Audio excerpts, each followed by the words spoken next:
Welcome to my YouTube channel knowledge is power. मैं शुभदीप चौधरी आप लोगों को वेलकम कर रहा हूँ मेरे चैनल में।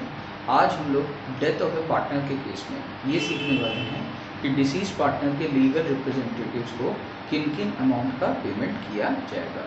ठीक है, तो लेट्स गेट स्टार्टेड। तो सबसे पहले death of a partner is the topic. Calculation of total amount due to the representatives of the deceased partner, ये हम लोग आज सीखने वाले हैं। तो डिसीज पार्टनर का मतलब जो पार्टनर का डेथ हो चुका है उस पार्टनर को हम लोग डिसीज पार्टनर बोलते हैं। और लीगल रिप्रेजेंटेटिव्स का मतलब क्या होता है? लीगल रिप्रेजेंटेटिव्स का मतलब होता है, ठीक है, जो भी पार्टनर का बाल बच्चा या वाइफ अगर है, अगर उसकी शादी नहीं हो रही है तो उसके जो मम्मी पापा वो लोग हो गए आपके लीगल रिप्रेजेंटेटिव। मतलब एक सिंगल बात में अगर कहा जाए तो आपके जो फैमिली मेम्बर्स हैं वो आपके लीगल रिप्रेजेंटेटिव्स में शामिल होते हैं। तो देखिए क्या क्या चीज़ हम लोग इंक्लूड करेंगे। Amount standing to the credit of his capital account, ठीक है, डिसीज पार्टनर के कैपिटल अकाउंट में जो भी बैलेंस रहेगा वो अमाउंट वो मिलेगा डिसीज पार्टनर के फैमिली मेम्बर्स को। इसके अलावा his share of the increase in the value of goodwill of the firm का गुडविल में जो इंक्रीमेंट हो रहा होगा उसका एक हिस्सा उसको मिलना चाहिए उसके फैमिली मेम्बर्स को। साथ में इंटरेस्ट ऑन कैपिटल, अगर क्वेश्चन में इंटरेस्ट ऑन कैपिटल मेंशन्ड है तो इंटरेस्ट ऑन कैपिटल भी उसको देना पड़ जाएगा। इसके अलावा is share of profit on the revaluation of assets and liabilities, अगर रिवैल्यूएशन हुआ है एसेट्स एंड लायबिलिटीज का तो उस revaluation of assets and liabilities में जो भी उसका प्रॉफिट अगर हुआ होगा फर्म को तो उस प्रॉफिट में उसका हिस्सा, डिसीज पार्टनर का हिस्सा। इसके अलावा next point is his share of the undistributed profits और रिजर्व्स। अनडिस्ट्रीब्यूटेड प्रॉफिट या अनडिस्ट्रीब्यूटेड रिजर्व्स में डिसीज पार्टनर का जो हिस्सा है वो हम लोग यहाँ पे कंसिडर करेंगे। इसके अलावा his share of the profits up to the date of death, ठीक है, उसके डेट ऑफ डेथ से पहले तक का जो भी प्रॉफिट्स है उसको हम लोगों को कैलकुलेट करके डालना पड़ेगा।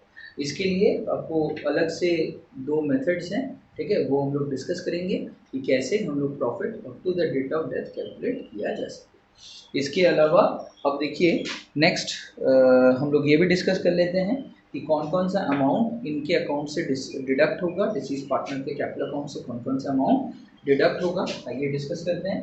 तो सबसे पहले है ड्राइंग्स डिडक्ट होगा डिसीज पार्टनर का। इंटरेस्ट ऑन ड्राइंग्स वो भी डिडक्ट होगा।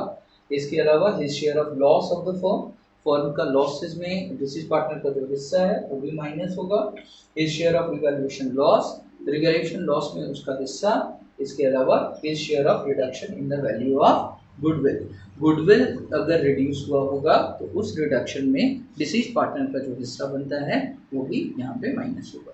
तो इसके बाद अब हम लोग देखना चाहेंगे कि कैसे कैलकुलेट किया जाएगा डिसीज पार्टनर का शेयर ऑफ प्रॉफिट और loss till the date of his death. ठीक है दोस्तों, कंटिन्यू विद द वीडियो। अब हम लोग देखना चाहेंगे कि किस तरीके से प्रॉफिट या लॉस ऑफ द फर्म को कैलकुलेट किया जाए और प्रॉफिट और लॉस कैलकुलेट करने के बाद किस तरीके से डिसीज पार्टनर का जो शेयर है उसको कैसे कैलकुलेट किया जाए till the date of his death. क्योंकि देखो दोस्तों, आप लोग जानते हो कि death is a natural retirement, death कभी भी हो सकता है, इट्स अ नेचुरल इवेंट, वो तो बोल के आएगा नहीं। तो इसीलिए आपको यहाँ पे समझना पड़ेगा कि जब मान लीजिए कि साल के बीच में, ठीक है, कभी किसी पार्टनर का डेथ हो गया तो जब से वो first date of the accounting year से लेकर के till the date of the death कितना प्रॉफिट फर्म को हुआ होगा, उसके लिए फर्म तो सेपरेटली कोई प्रॉफिट एंड लॉस अकाउंट बनाया नहीं होगा। तो इसीलिए हम लोगों को ये काम थोड़ा सा बारीकी के साथ करना पड़ता है। तो इसके लिए हम लोगों के पास दो अलग अलग मेथड्स हैं। तो जो पहला मेथड है वो आप देख सकते हैं, कैलकुलेशन, सबसे पहले हेडिंग मैंने दिया है कैलकुलेशन ऑफ प्रॉफिट और loss of the firm till the date of his death. On first है ऑन टाइम बेसिस और सेकंड है ऑन टर्नओवर और सेल्स बेसिस।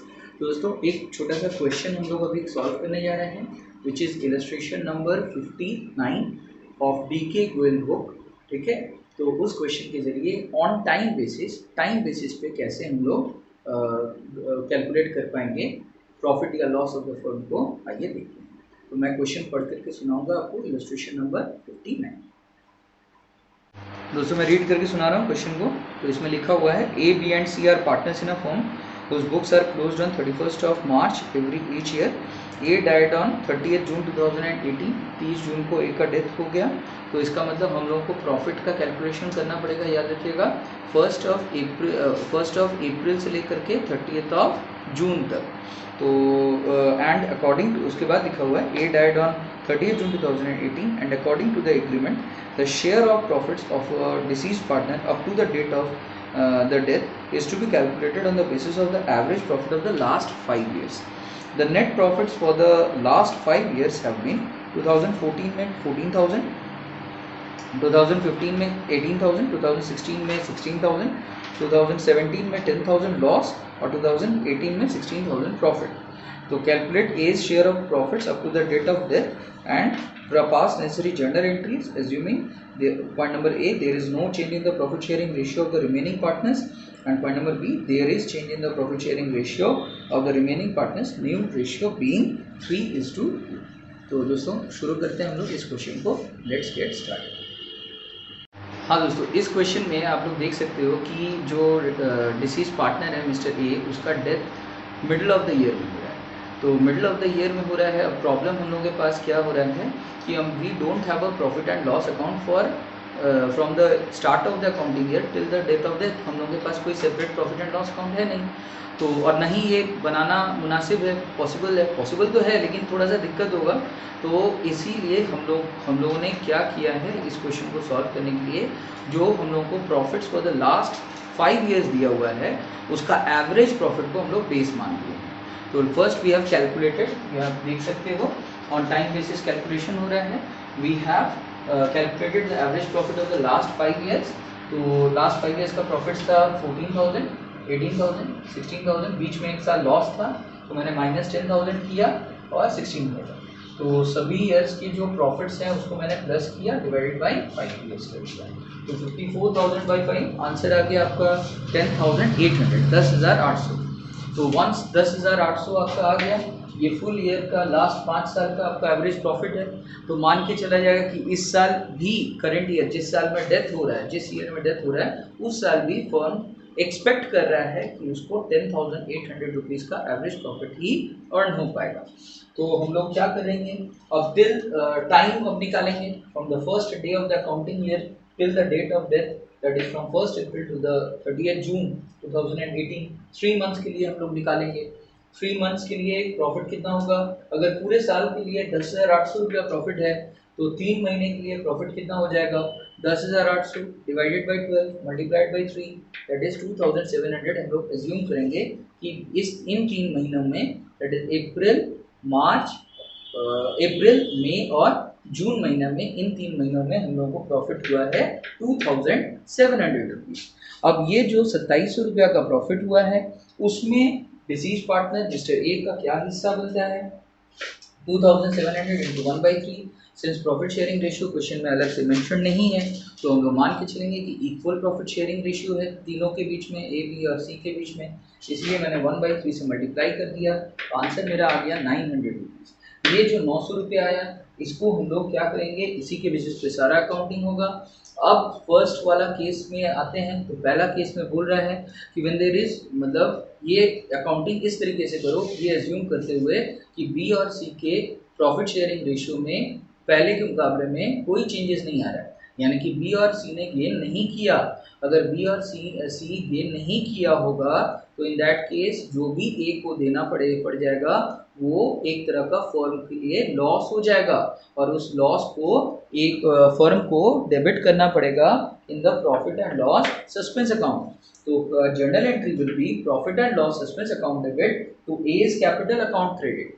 अब यहाँ पे आप लोग बोल सकते हो कि sir profit and loss account directly क्यों नहीं डेबिट किए, तो इसका रीज़न ये है कि अभी तक श्योर नहीं है कि पूरे साल भर में 2018 में जब डेथ हुआ है तो उस ईयर में एंड तक जाकर के फर्म को प्रॉफिट ही रहेगा या लॉस ही रहेगा। इनफैक्ट ये कोई श्योरिटी थोड़ी है कि 10,800 का ही प्रॉफिट होगा, ये सारा तो हम लोगों का अजम्पशंस है।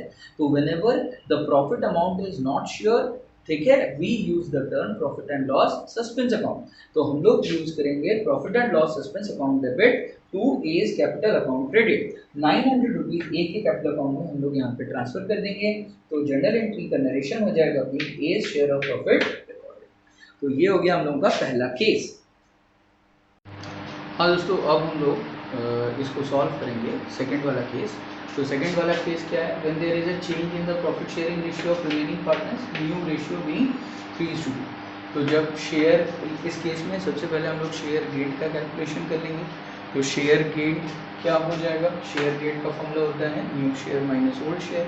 तो यहाँ पे देखिए दो पार्टनर्स, पुराने पार्टनर्स थे बी और सी, तो न्यू शेयर बी का 3/5 था, जबकि ओल्ड शेयर 1/3 था। तो हम लोग को करना क्या है, 3/5 में से 1/3 को माइनस करना है। तो इससे इसका एलसीएम 5 और 3 का आएगा 15, 5 3 इज 9, 9 - 5 4/15। ये हो गया आपका बी का शेयर गेन। वैसे ही सी का शेयर गेन निकालेंगे, 2/5 - 1/3, आंसर आएगा 15, 3 2 is 6, 5 1 is 5, 6 - 5 आंसर आ जाएगा 1/15। तो यहाँ पे आप देख सकते हो कि गेनिंग रेशियो क्या हो जाएगा, B/C gaining ratio 4/15 is to 1/15, 15 cut जाएगा, आंसर आ जाएगा 4:1। तो 4:1 हम लोग का यहाँ पे गेनिंग रेशियो आएगा। तो अब हम लोग क्या करेंगे, बी को डेबिट करेंगे, सी को डेबिट करेंगे और ए को कर देंगे यहाँ पे क्रेडिट। तो बी और सी द शेयर हम लोग पहले निकाल लेंगे, 4/4:1 आ रहा था, तो 4 डिवाइडेड बाई 5 इंटू 900 कर देंगे, बिकॉज बी को 900 रुपीज़ देना है।